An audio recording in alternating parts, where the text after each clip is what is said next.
সবারই তো মনে আশা ভরসা আছে। আমি কি গরিব বলে আমার কি মনে কোনো আশা ভরসা নেই? বান্ধবীরা মনের মানুষ পাইছে, সঙ্গীর সাথী পাইছে, আমার কি মন চায় না পাইতে? আমারও তো মন চায় আমি ভালোবাসার একটা মানুষ পাই, একটা জীবন সাথী পাই, একটা সংসার হোক। আমি কি গরিব বলে এগুলা কি আমার কি কোনো আশা নেই?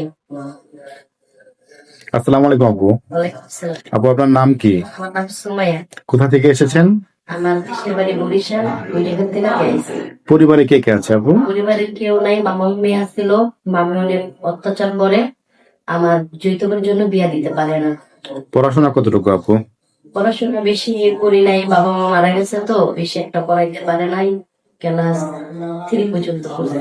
আচ্ছা, যদি কোনো ভাই যৌতুক ছাড়া আপনার দায়িত্ব নেয় তাহলে আপনি রাজি আছেন? আলহামদুলিল্লাহ। আপু, যদি কোনো বয়স্ক মানুষ আপনার দায়িত্ব নিতে চায় সেক্ষেত্রে? বয়স্ক বলতে ধরেন তার বয়স 40 বা 50। ভালোবাসার ভিতরে কোনো বয়স বা জোয়ান তাতে কোনো পার্থক্য নাই।